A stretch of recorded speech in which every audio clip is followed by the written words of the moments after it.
Humilie pas, mais accepte l'humiliation. Ou ne sois pas celui ou celle qui humilie, mais celui ou celle qui accepte l'humiliation. C'est fort.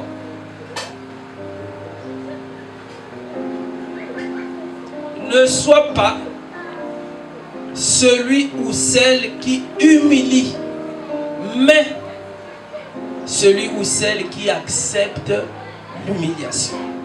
C'est un peu compliqué. Qui a été déjà humilié dans sa vie?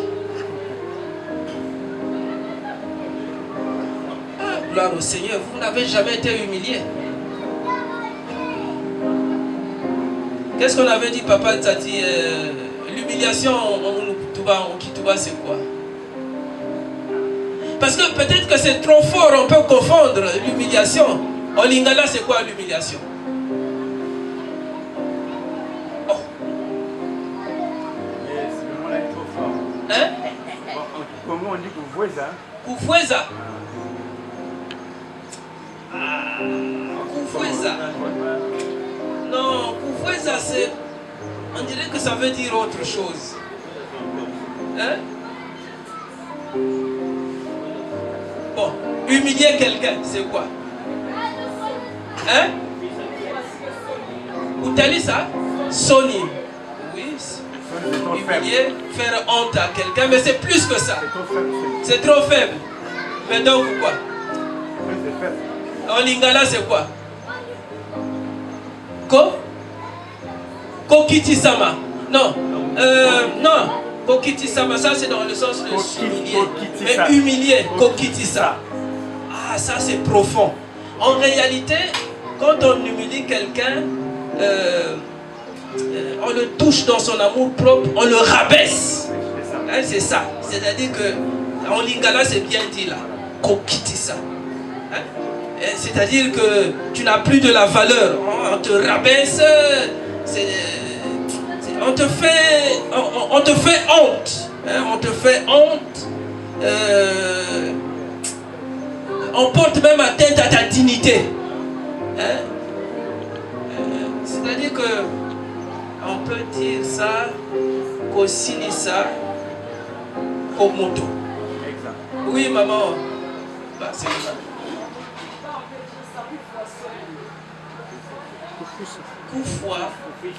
Koufoui ça sonne. Voilà. Koufoui ça sonne. Donc, dans l'humiliation, il y a vraiment la honte. Il y a la perte de dignité, la perte de valeur. Il y a l'abaissement, il y a tout ça dans l'humiliation. Donc, ne sois pas celui ou celle qui humilie. Parce que pour qu'il y ait une humiliation, il faut qu'il y ait deux parties. Est-ce que quelqu'un me comprend? Il y a une partie qui fait l'action d'humilier et il y a une autre, ok, qui subit l'humiliation. Est-ce qu'on se fait comprendre? Ça peut être une seule personne ou plusieurs personnes. Ça peut être un groupe de personnes ou ça peut être aussi une ethnie. Ça peut être... mais il y a toujours deux parties qui sont concernées. Donc, ne sois pas celui-là ou celle-là qui humilie. C'est-à-dire, Ngevan ve Mundina, que Talisi Sony n'a pas. Il ne faut pas yozala moto ako kitisa moninga. C'est ça, non? C'est ça.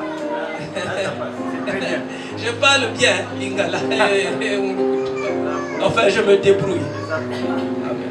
Alors, donc, je vais dire, on va encore revenir sur Joseph. On va prendre un autre texte. Nous sommes dans Juge. Juge.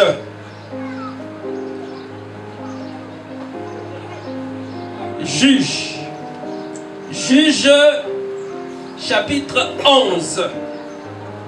J'aime bien ce texte. Après, certainement que nous reviendrons sur Genèse. Juge chapitre 11.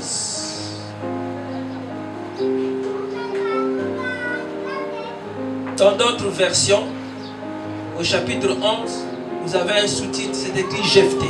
Ça dépend de la version que vous avez. Je lis Juge chapitre 11 à partir du verset 1. Honorons la parole de Dieu. Jephthé, le Galadite, était un vaillant héros. Il était fils d'une femme prostituée. Et c'est Galad qui avait engendré Jephthé. Galad, c'était son père. Amen. La femme de Galad lui enfanta des fils qui, devenus grands, chassèrent Jephthé et lui dirent: tu n'hériteras pas dans la maison de notre père, car tu es fils d'une autre femme. Et Jephthé s'enfuit loin de ses frères. Et il habita dans le pays de Tob. Des gens de rien se rassemblèrent auprès de Jephthé et y faisaient avec lui des excursions. Des excursions. Dans d'autres versions, on parle même des petits plots. Amen. Amen. Quelques temps après, les fils d'Ammon firent la guerre à Israël. Et comme les fils d'Ammon faisaient la guerre à Israël, les anciens de Galad allèrent chercher Jephthé au pays de Tob. Ils dirent à Jephthé: viens, tu seras notre chef et nous combattrons les fils d'Ammon. Verset 7. Jephthé répondit aux anciens de Galad: n'avez-vous pas eu de la haine pour moi? Et ne m'avez-vous pas chassé de la maison de mon père? Pourquoi venez-vous à moi maintenant que vous êtes dans la détresse? Verset 8. Les anciens de Galad dirent à Jephthé: nous revenons à toi maintenant, afin que tu marches avec nous, que tu combattes les fils d'Ammon et que tu sois notre chef, celui de tous les habitants de Galad. Verset 9. Jephthé répondit aux anciens de Galad: si vous me ramenez pour combattre les fils d'Ammon et que l'Éternel les livre devant moi, je serai votre chef. Les anciens de Galad dirent à Jephthé: que l'Éternel nous entende et qu'il juge si nous ne faisons pas ce que tu dis. Et Jephthé partit avec les anciens de Galad, le peuple mit à sa tête et l'établit comme chef. Et Jephthé répéta devant l'Éternel à Mitsapa toutes les paroles qu'il avait prononcées. Amen. Amen. Parole du Seigneur. Ne sois pas celui ou celle qui humilie. Il y a un camp que tu dois choisir. Soit tu es l'auteur de l'humiliation, ou tu participes à l'humiliation, parce que dans l'humiliation, il y a des parties actives et des parties passives. Amen. C'est-à-dire que quand il y a une humiliation quelque part, il y a toujours quelqu'un. Si c'est un groupe, il y a toujours quelqu'un quelque part qui a eu l'idée, qui a conçu l'idée. Amen. Mais dans l'exécution, ce n'est pas toujours celui qui a conçu l'idée qui exécute. Est-ce que quelqu'un me comprend? Donc, tu vas me dire: non, moi je n'ai jamais humilié quelqu'un. Oui, tu n'as jamais humilié quelqu'un. Est-ce que tu n'as jamais participé à l'humiliation de quelqu'un? Le vrai problème, c'est ça. On est en train de battre un voleur. Toi, tu passes. Toi, tu dis non, c'est pas moi. J'ai vu des gens, en tout cas, avec des bâtons, avec des fouets, avec beaucoup de choses. Ah, c'est pas bien ce qu'ils ont fait. Toi, quelle a été ta réaction pendant que ça se faisait? Est-ce que tu n'as pas dit quelque part, même dans ton fort intérieur, c'est comme ça qu'il faut les corriger? Parce que Dieu voit tout. Amen. Tu dis non, moi je n'ai rien fait, je n'ai rien dit, mais dans ton cœur, quelque part tu as dit, c'est bien fait. Ne vous est-il jamais arrivé un jour de dire non, c'est bien fait pour lui, c'est bien fait pour elle? En passant, il y a plusieurs types d'humiliation. Là, la Bible nous présente une humiliation du sang. Hein? Le sang. Yamakila. C'est-à-dire que c'est la famille. C'est une humiliation du sang, une humiliation familiale. La même humiliation qu'a subi Joseph dans sa famille. L'humiliation du sang. L'humiliation familiale. C'est pour ça que pour nous qui sommes parents, pour nous qui sommes frères et sœurs, ne soyons jamais dans le camp de ceux qui humilient même le membre le plus démuni de notre famille. Est-ce que quelqu'un me suit? Ne participons jamais à l'humiliation de quelqu'un. Ne participons jamais à l'humiliation de quelqu'un. Là, c'est une humiliation qui se passe dans une famille. Dans la famille de Galad. Ils étaient plusieurs enfants. Et voilà que le père décède. On commence à tenir compte de l'origine de chaque enfant. Et souvent, c'est ce qui arrive en Afrique. Quand quelqu'un décède, on va demander, oh, pas là qui m'en a naé. Maman naé nani. On vous a seulement dit que c'est son enfant. Vous voulez savoir, mais sa maman c'est qui?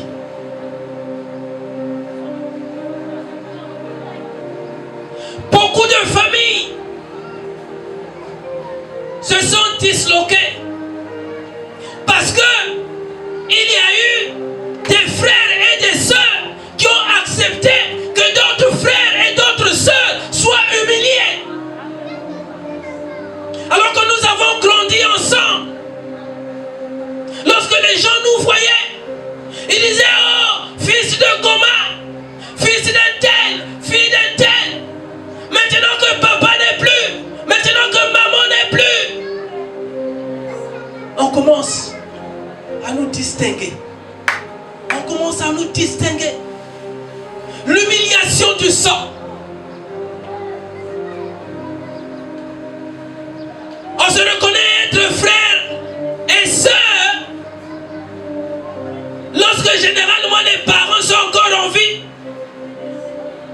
Mais quand ils décèdent, on commence à faire la distinction. Dieu est en train de parler à quelqu'un ce matin. Peut-être que toi tu as subi l'humiliation familiale, l'humiliation du sang. Ne sois pas celui-là ou celle-là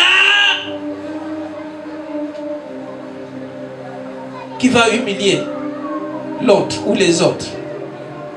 Attention, parce que Dieu nous regarde. À chaque fois que Dieu a accepté quelqu'un d'être humilié, à chaque fois que Dieu a dit oui, je n'interdis pas, je ne m'y oppose pas, humiliez-le, mais un jour, cette même humiliation retombera sur vous. C'est pour ça que tu ne dois humilier personne dans la vie.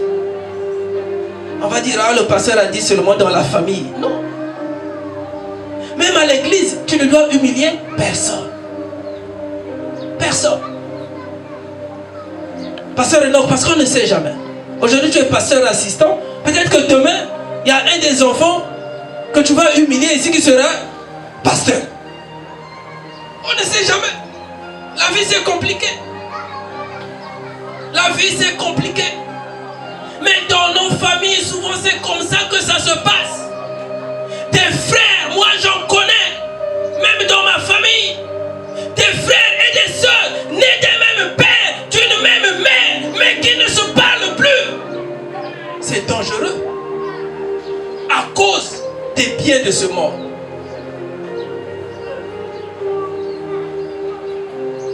On a oublié que seule la bénédiction de l'Éternel enrichit et il ne la fait suivre d'aucun chagrin. Mais quand on est attaché aux biens de ce monde, on peut même haïr son frère, on peut même haïr sa soeur. Les gens sont tellement attachés aux biens qu'il y en a qui arrivent même à faire des complots, à monter des plans comme ça, contre leurs propres frères, contre leurs propres sœurs. Vous êtes des sœurs. Si toi, tu n'as pas la grâce d'avoir un homme qui vient te marier, l'autre a cette grâce, mais il faut louer le Seigneur, il faut dire gloire au Seigneur. Mais chez nous, c'est pas comme ça. Oh non, lui comme c'est le grand frère, c'est lui qui doit d'abord travailler. Mais est-ce que dans le plan de Dieu c'est comme ça? Est-ce que dans le plan de Dieu c'est comme ça? Parce que toi tu es le grand frère, c'est donc toi qui dois d'abord travailler. Parce que toi tu es la grande soeur, c'est donc toi qui dois d'abord travailler. Non, c'est pas ça. Personne ne connaît le plan de Dieu. Personne ne connaît le plan de Dieu. Revenons à notre texte de base. Jephthé était fils d'une femme prostituée. On ajoute même prostituée. On pouvait dire Jephthé était fils d'une autre femme. Oui, parce qu'à l'époque, tu pouvais te retrouver avec 4, 5, 10 femmes. Mais on a ajouté d'une prostituée. Ça veut dire que Jephthé était de Galade, mais on dirait que c'était un enfant qui n'était pas aimé. Est-ce que quelqu'un me comprend? Bon, au lieu que ça soit seulement la femme de Galade, la veuve, celle qui était dans le foyer, là on pouvait comprendre, peut-être que c'est elle qui ne l'aimait pas. Mais même les enfants nés de la femme de Galade. La Bible ne le dit pas, mais Jephthé pouvait se dire, lui il devait être l'aîné. Amen. On ne donne pas les âges de tous les enfants, mais bon, à supposer que lui il soit l'aîné de certains frères, ou qu'il soit même petit frère d'un autre aîné, il pouvait se dire, mais qu'est-ce que j'ai fait? Qu'est-ce que j'ai fait? On a dit non, tu ne dois pas hériter des biens de papa, tu dois partir, parce que tu es né d'une autre femme, d'une prostituée.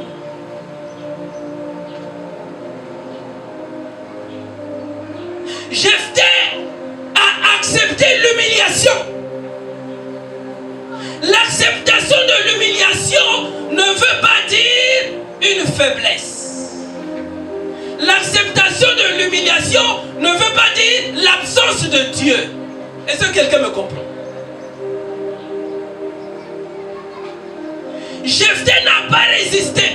Or, généralement, ce qui arrive chez nous, c'est que quand tu commences à subir l'humiliation, ou quand tu vois l'humiliation venir, tu résistes. La Bible dit nulle part ici que Jephthé résista. Ah non, il pouvait dire ah non, c'est aussi mon père. C'est aussi mon père. Parce que pendant qu'il était là, il achetait tout pour nous, il faisait tout pour nous. Comme mettre dehors. je n'accepte pas. Jephthé n'a pas dit ça. Toi, à la place de Jephthé, qu'aurais-tu dit à la place de Jephthé? Ne sois pas celui ou celle qui humilie. Parce qu'un jour, ça se retournera contre toi. Mais sois plutôt celui ou celle qui accepte l'humiliation. Parce qu'un jour, après avoir été humilié, Dieu t'élèvera. Vous savez, il y a beaucoup de femmes qui ont été humiliées dans leur vie.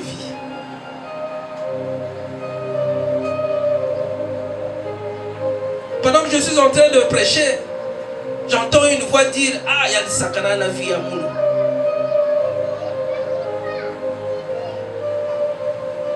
Il y a mes sakana.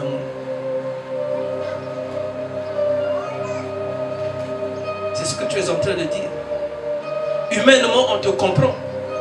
Mais pour Dieu, non. Si Dieu l'a permis, c'est pour un but. Ça peut te faire mal aujourd'hui, mais tu ne connais pas le plan de Dieu. Tu ne sais pas comment Dieu va-t-il procéder pour te réhabiliter, pour te restaurer. Ça fait mal en tant qu'homme. Ils disent: ah, il m'a humilié. Le pasteur a beau te parler, dit: ah non, pasteur, c'est trop fort. Il a enlevé ma dignité. Il a touché à mon amour propre.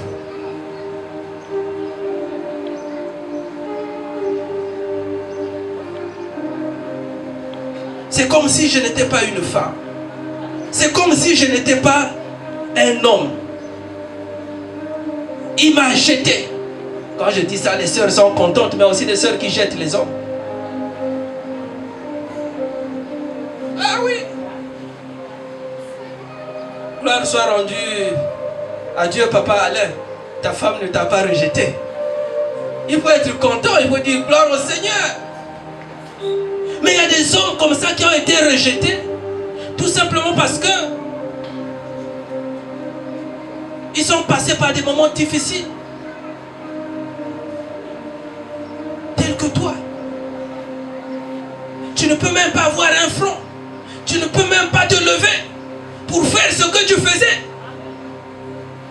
Tu te sens incapable. Le monde t'a humilié. Dieu a accepté que tu sois humilié. Mais autour de toi, y a-t-il eu des personnes qui ont accepté, qui ont encouragé, qui se sont dit, qui se sont réjouis, qui ont dit oui, c'est bien. Ceux-là, ils ont participé à ton humiliation. Gloire soit rendue au Seigneur. Parce que parmi toutes ces personnes, il y a des personnes qui sont restées à tes côtés. Et même toi-même, tu pouvais te demander, est-ce que c'est possible? Tu sais, quand ça se passe dans un foyer, vous savez, les gens vont dire, oh, il y a que Kimiat. Il y a que Kimiat. C'est pour ça que les jeunes couples, au moindre vent, ne résistent pas. Parce que tout est assis sur les biens matériels. Sur les biens matériels. Il y en a qui se sont attachés aussi à certaines femmes parce qu'elles avaient seulement les biens. À certains hommes parce qu'ils avaient seulement des biens. Et une fois qu'ils ont perdu ces biens-là, c'est fini. Eux aussi sont partis. L'humiliation. L'humiliation peut se vivre de plusieurs manières. L'humiliation prend plusieurs formes. Peut prendre plusieurs formes. La Bible ne le dit pas. Mais certainement que Jephthé dans son fort intérieur est en train de se dire, c'est pas vrai ça, c'est pas possible. Mes frères, mes soeurs, gardez-moi au moins à la maison et entre vous, parlez-en. Mais que de me demander de partir. Parce que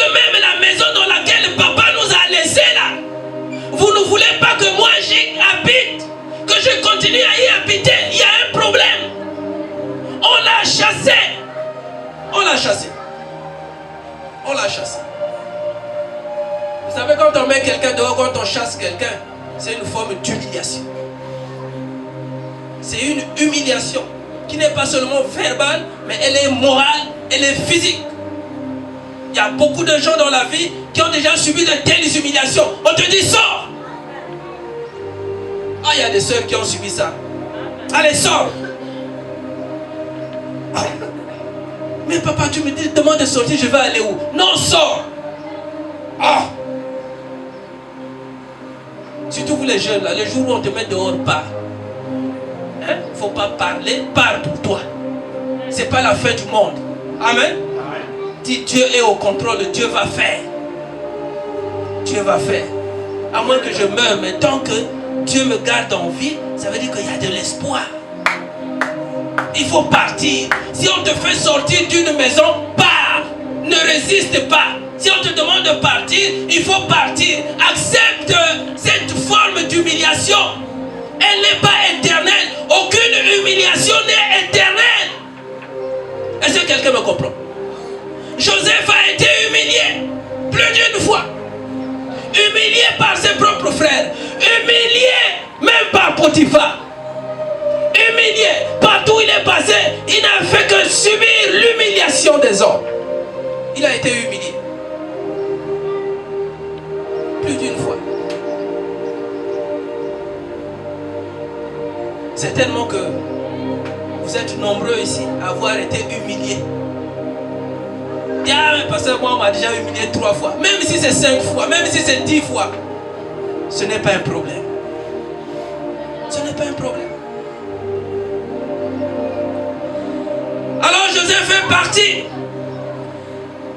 Tu ne n'hériteras pas dans la maison de notre père, car tu es fils d'une autre femme. Et Jephthé s'enfuit loin de ses frères et il habita dans le pays de Tob. Tob, ce n'était pas qu'un pays de refuge, mais c'était aussi un pays d'humiliation pour Jephthé. Parce que à Tob, il n'a pas été considéré par les gens qui étaient là. Il s'est retrouvé au milieu certainement des autres chacun, des autres enfants qui n'avaient plus de repères. Quand vous voyez les jeunes là traîner, parfois ils sont là. Parce que chez nous, nous disons ça, non, c'est des sorciers. Mais qui vous a dit que tous c'est des sorciers? Parfois c'est des enfants qui ont été humiliés, qui ont été chassés. On les a traités de sorciers dans leur famille. Toi aussi un jour on peut te traiter de sorcier de tout. Dans ta famille. Accepte seulement. Pars. Ne résiste pas. Il faut partir. Parce que si tu résistes, eux ils feront tout pour te chasser. Est-ce que quelqu'un me comprend? Ah oui. C'est comme ça que les frères de Joseph avaient fait. Ils ont tout fait pour l'éloigner de la maison. De la maison familiale. Ils ont tout fait. Tous ont participé à l'humiliation de leur cadet. Sauf Benjamin qui était encore très petit, très jeune. Et l'humiliation de Joseph a duré pratiquement 17 ans ou plus de 17 ans. Parce que c'est à 17 ans que l'humiliation a commencé pour lui. Et c'est à 30 ans que Dieu va l'élever. Est-ce que quelqu'un me comprend? Quand vous calculez, ça fait combien d'années? Ça fait 13 ans. 13 ans. 13 ans. 13 ans d'humiliation. Toi, tu en as déjà vécu combien? Joseph avait été humilié pendant 13 ans. 13 ans. Nous pouvons le lire dans Genèse. Peut-être que tu te dis, ah mais ça vient d'où? On va le lire dans Genèse. 13 ans. Genèse 37. Genèse 37.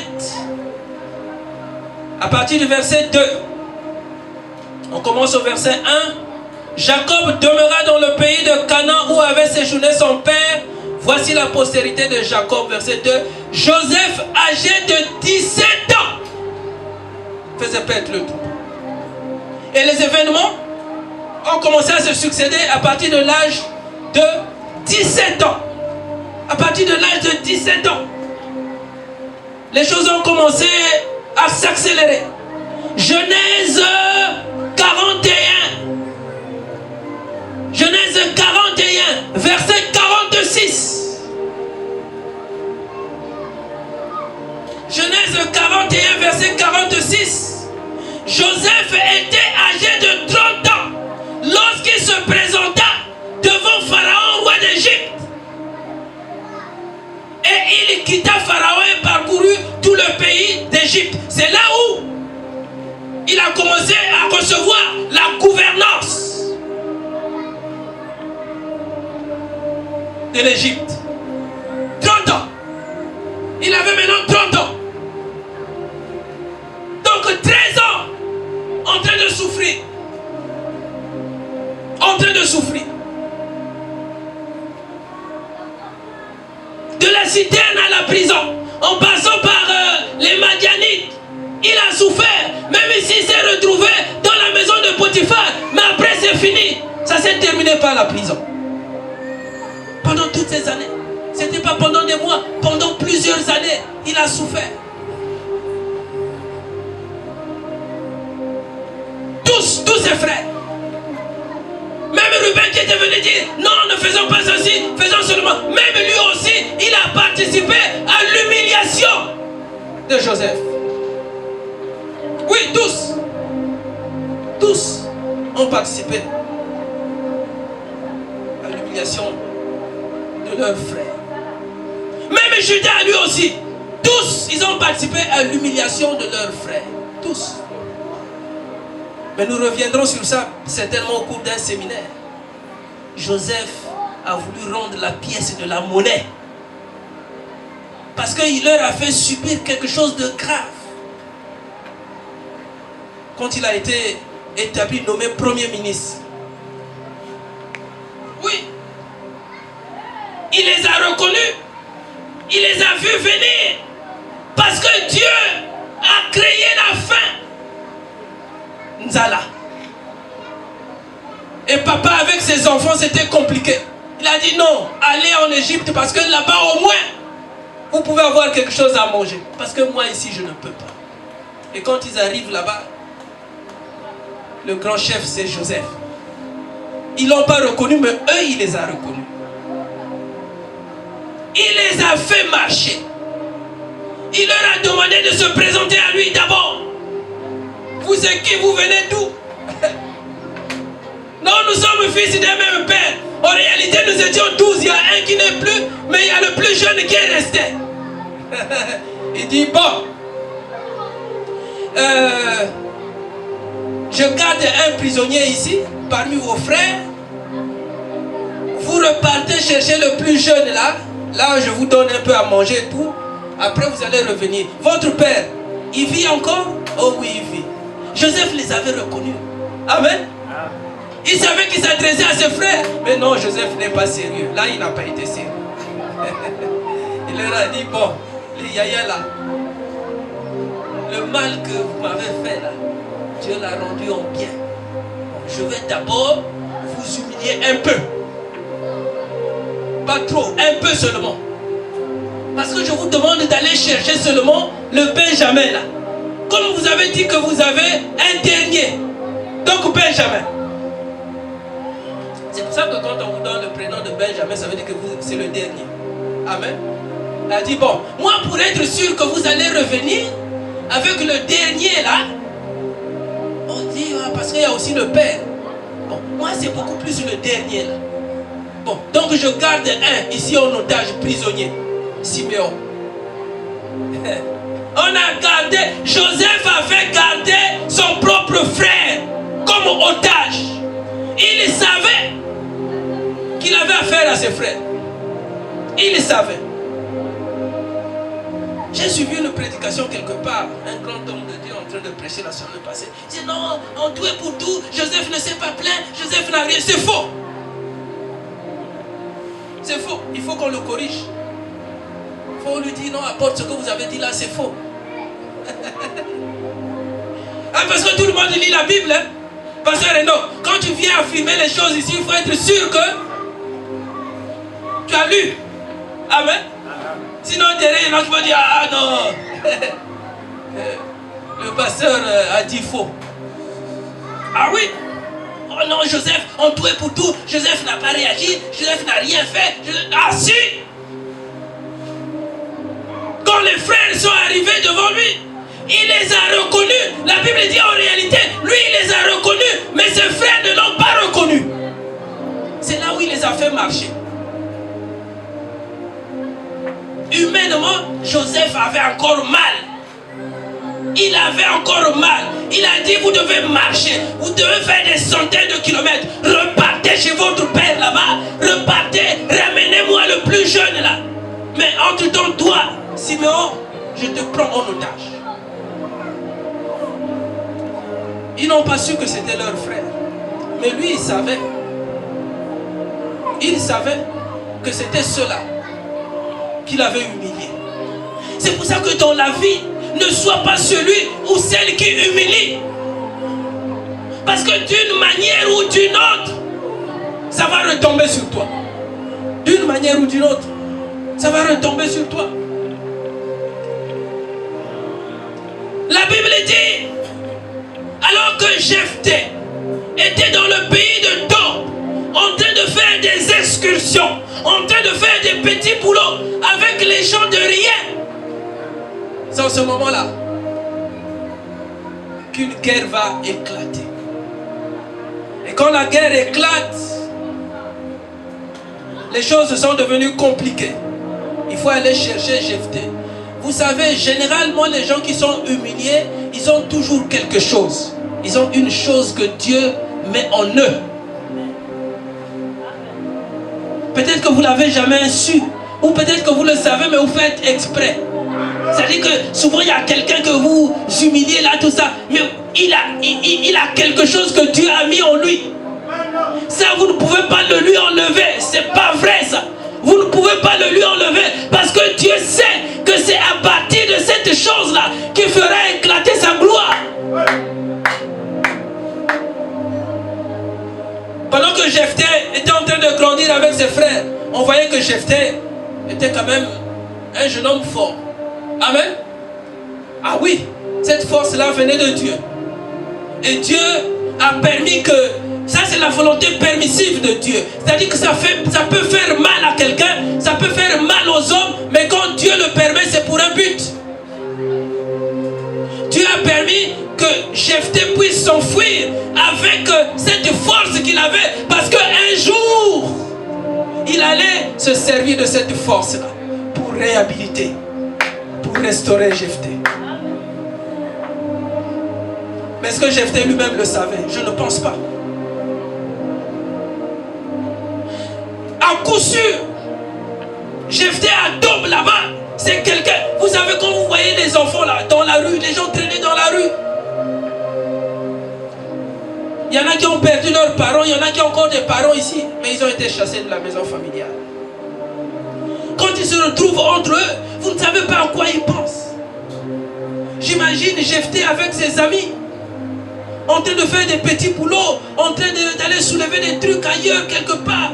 J'imagine Jephthé en train de ruminer beaucoup de choses dans son cœur, en train de se dire, ils m'ont humilié, est-ce que moi, je ne peux pas me venger contre les gens que je croise dans la rue? Moi aussi, je peux humilier quelqu'un. Non, il ne faut pas avoir cette réaction-là. Même si tu as été humilié, toi, n'humilie pas. Est-ce que quelqu'un... Parce qu'il y a des gens, il y a des femmes, je veux parler aussi des hommes. Il y a des femmes qui sont devenues réfractaires à l'amour. Elle ne peut plus aimer parce qu'elle a été humiliée dans sa vie. Elle dit non, tous les hommes sont pareils. Il est tel ça, nous passe. Il y a aussi dans nous, il faut nous taliser à nous passer. Mais ne te marie pas si c'est comme ça. Ici, c'est pas le tali ça passe, tali ça passe. Si toi, tu as subi ça, ne fais pas subir ça aux autres. La Bible ne le dit pas, mais c'est tellement que Jephthé avait une rancœur. C'est-à-dire que là où il était, il se disait, ah, le jour où je croise un des descendants de Galaad, je vais lui donner un bon coup. Même si c'est mon frère, je vais l'oublier. Je vais l'oublier. Alors la Bible dit, quelques temps après, les fils d'Amon firent la guerre à Israël. Et comme les fils d'Amon faisaient la guerre à Israël, les anciens de Galaad allèrent chercher Jephthé. Jephthé vient nous sauver. Parce que là-bas, on a besoin des gens forts. Ah oui. Bien-aimé, même si tu as été rejeté, même si tu as été humilié, reste dans ton humiliation. Là où tu es là, Dieu viendra te chercher.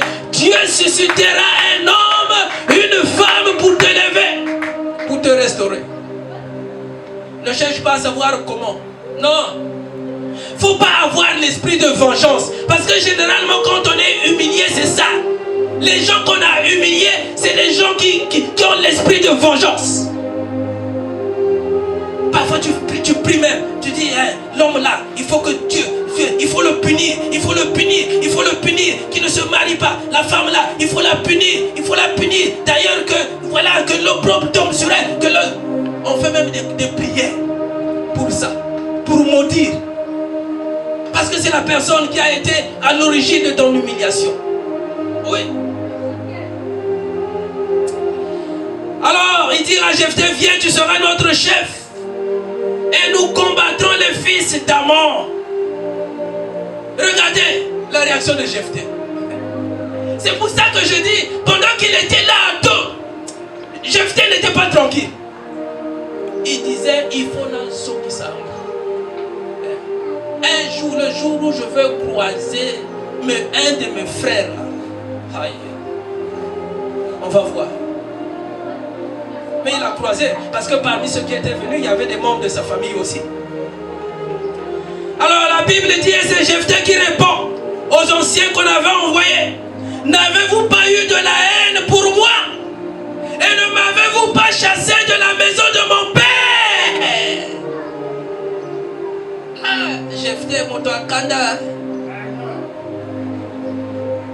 On lève l'esprit de Jephthé. En ce moment-là, là. Je viens te libérer de cet esprit-là. L'esprit de rancœur. L'esprit de rancune. L'esprit qui garde la colère. L'esprit qui ne pardonne jamais.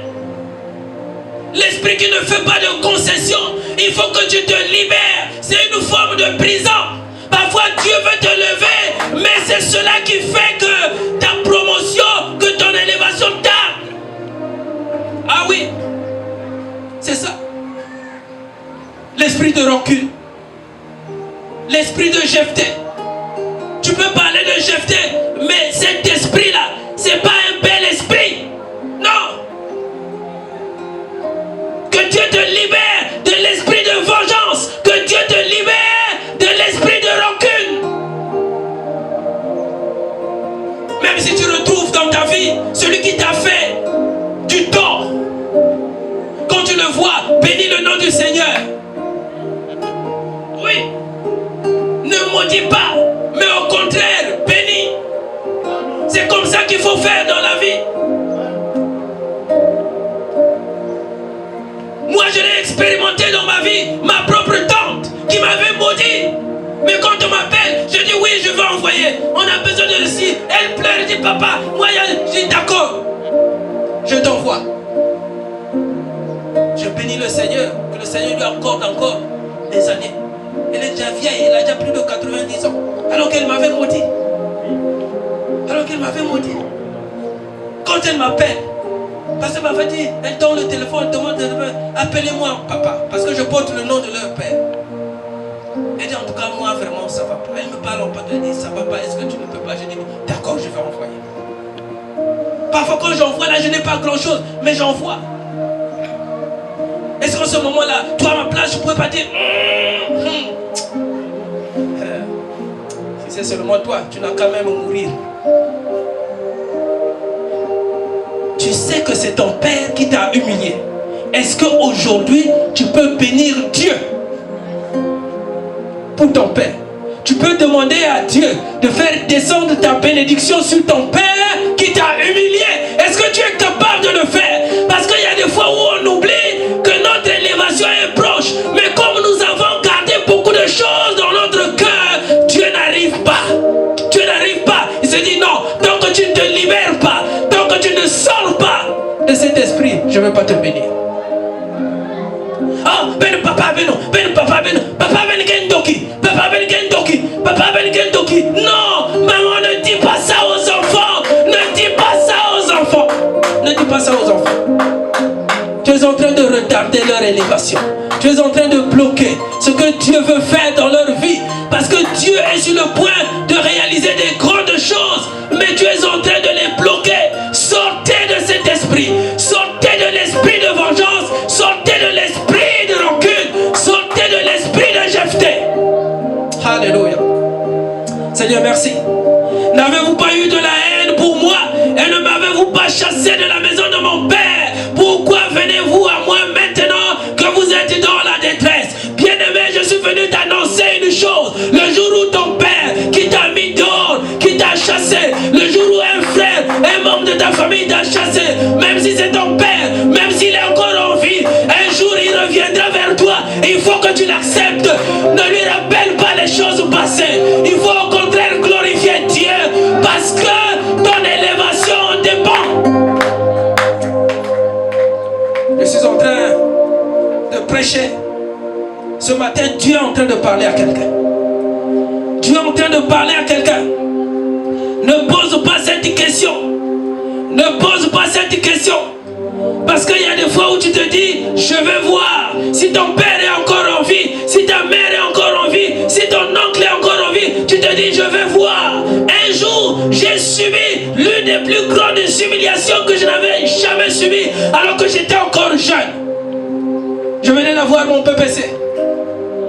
Je ne sais pas, je crois avoir fait ce témoignage-là. Ma mère dit à mon père, bon, il faut qu'on envoie l'enfant à Dolisie. Parce qu'il y a mon frère qui est là-bas, c'est un policier. Pour une fois, papa dit, bon d'accord, pour une fois j'envoie l'enfant. J'arrive à Dolisie. Mon oncle policier me dit, bon, ici là, tout c'est pour toi, tu es mon neveu. Tu es d'ailleurs mon premier neveu. Donc même la femme là, ma femme là, il ne faut pas qu'elle blague avec toi. Ah, je dis, bon, d'accord. Un jour, je ne sais pas qu'est-ce qui s'était passé. Il revient à la maison, sa femme lui dit, ah mais ton neveu là et tout ça, il m'a mal parlé. Il lui dit, prends ton sac, tu sors. Je ne connaissais pas Donis. Il m'a mis dehors. Il m'a mis dehors. Même dans mon sac là, je ne sais pas qu'est-ce que j'avais. Il y a les passes, allez, sors de chez moi. À l'époque, il n'y avait pas de téléphone. Donc je ne savais pas comment joindre les parents, quoi leur dire. Il m'a mis dehors, en plein Tunisie. Je ne connaissais pas Tunisie. Il me dit, sors de chez moi, allez, sors. Comme il était violent, un policier. Il était très violent. Réveillé là. Il était très violent. Il m'a mis dehors en plein Tunisie. J'ai dit, mais comment je vais faire? Parce qu'il faut que je prenne le train, il faut que je ne connaissais personne. Moi, je pensais qu'il avait fait exprès. Il allait venir me chercher. Il allait être derrière. Mon oncle là. C'était un bandit. Un bandit. Alors, ceux qui l'ont connu disaient que quand tu arrivais dans son commissariat, c'est-à-dire que dès que tu le voyais, tu disais, j'ai vu maman. On m'envoie chez quelqu'un comme ça, mais comment c'est mon oncle? Dès que papa va appeler ça, il a dit à maman, ah, Germaine.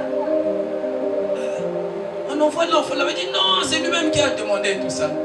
Je n'avais pas fait 2 jours ou 3 jours. Il m'a mis dehors. J'ai pleuré. Il m'a humilié. Il m'a humilié. Gloire soit rendue au Seigneur ce jour-là. Il y a un monsieur qui m'a reconnu, qui connaissait mon père. Qui m'a dit, toi, c'est pas l'enfant Boukaka. Oui, mais qu'est-ce que tu fais? C'est-à-dire que j'étais là, je ne savais pas. Je ne connaissais personne. Il dit, qu'est-ce qui se passe? J'ai dit non.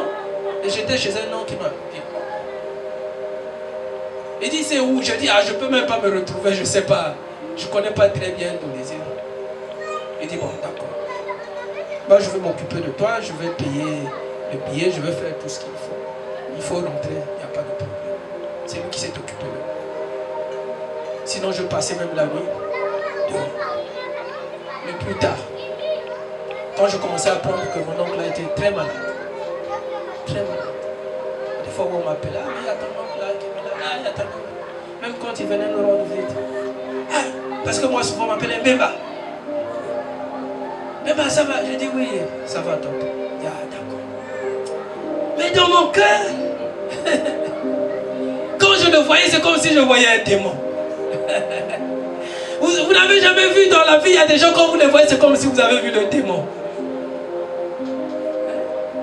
Bon, entre nous, vous n'avez jamais souhaité la mort de quelqu'un? Attends, entre nous, est-ce que vous n'avez jamais souhaité la mort de quelqu'un? Ma soeur, tu n'as jamais souhaité la mort de quelqu'un ou l'échec de quelqu'un? Si.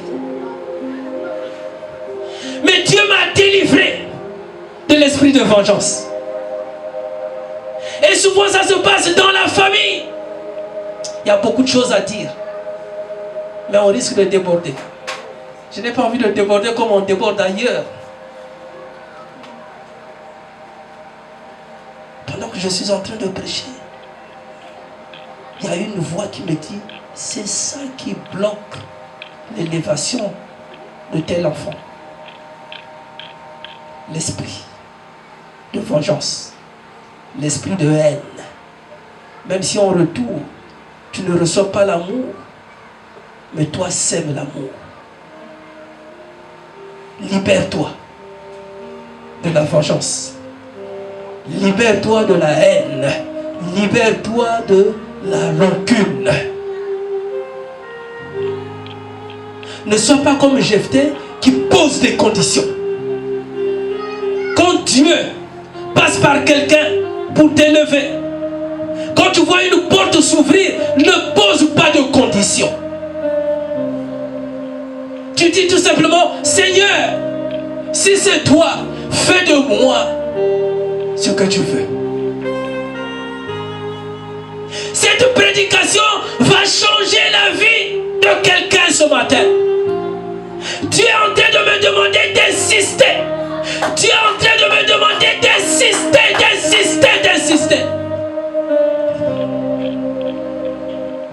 Je suis venu au nom de Jésus te délivrer, te libérer de la haine, de la rancune. Alléluia.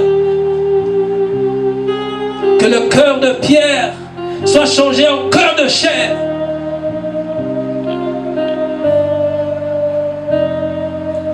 Même si tu as subi l'humiliation de Jephthé, même si tu as subi l'humiliation de Joseph, ne te pose pas trop de questions. Ne romps pas le mal par le mal.